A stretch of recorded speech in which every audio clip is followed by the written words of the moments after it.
Hey guys, it's Jeff from Mad Hatter Reefs. Today we're going to show you how I frag purple death pallies. You can frag zoanthids pretty much the same exact way that you frag pallies.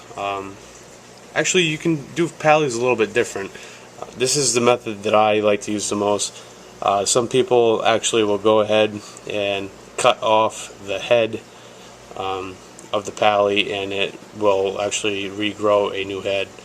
But this, I have found, is the best way. It's a less stressful way to frag them. These pallies right here are actually on one of my frag plugs, and which I showed you guys probably almost a year ago now, how to make those. And so I'm going to go grab some glue, some frag plugs, and a screwdriver, and I'll show you how I do this. Alright, before I get fragging, I want to talk about some of the equipment that I use. Most importantly, safety equipment, PPE. You got to use goggles every time that you frag. You don't want any of that stuff squirting in your eyes. That, you know, stuff like zoanthids are toxic.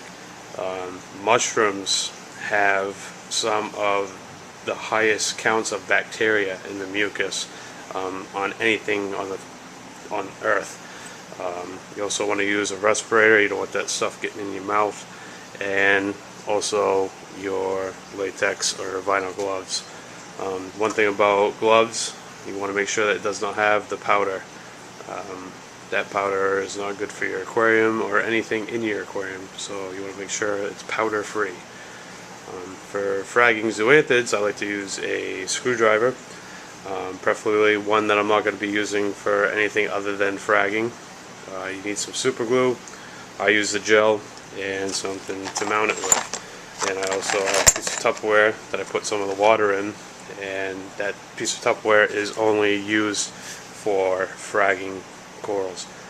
Another side note, when you are fragging corals, you want to make sure that there's no children or pets around.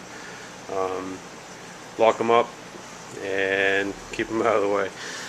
Alright, let's get going. One thing I like to do first is set up the frag plugs with a little bit of glue and put them in the water. This helps harden the super glue a little bit more. Helps it start to cure.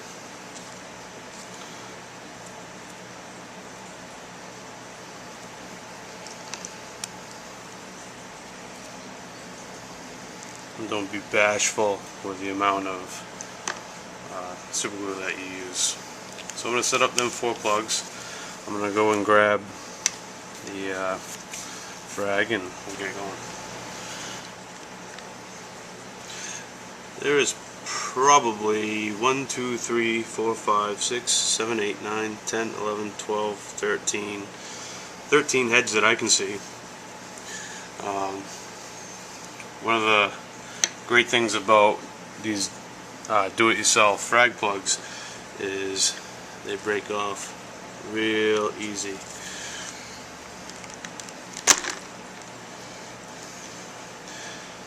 And I didn't get one head out of that.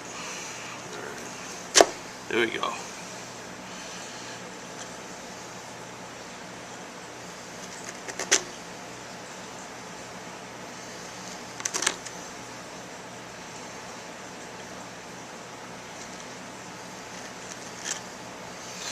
Alright, see how easy that was? All I did was just take the screwdriver, jam it right down in there, and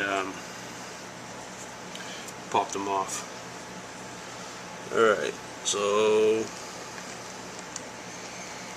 we'll take this, and you want to make sure with polyps that you don't really have any contact with super glue. They don't like that at all.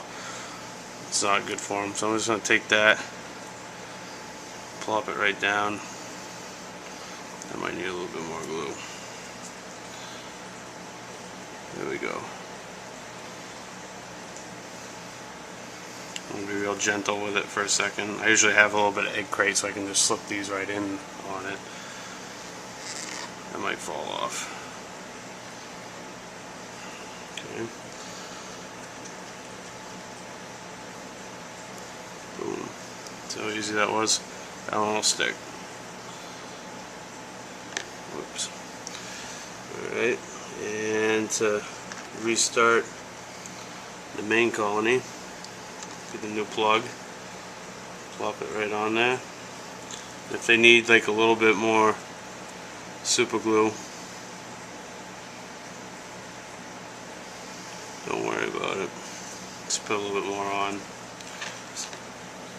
And I got one more head in here, but I don't know if I'm going to be able to get it on the plug. That one's touching a little bit, so I might lose that one. So that's it. It's pretty easy. These Purple Death Palys probably go for anywhere from $5 to $10 per head. And there was like 11 to 13 heads on there, so I got a couple on some nice frags so I can sell them or trade them for other corals. And that's pretty much all there is to it. And I do zoanthids the exact same way. It's absolutely phenomenal how easy this is, especially with those do-it-yourself frag plugs. Alright guys, I want to thank you for watching. Check out the website, madhatterreef.com, and also we just started a blog. Check us out on the blog, the links are below. I want to thank you guys for watching, and have a good one. Thanks.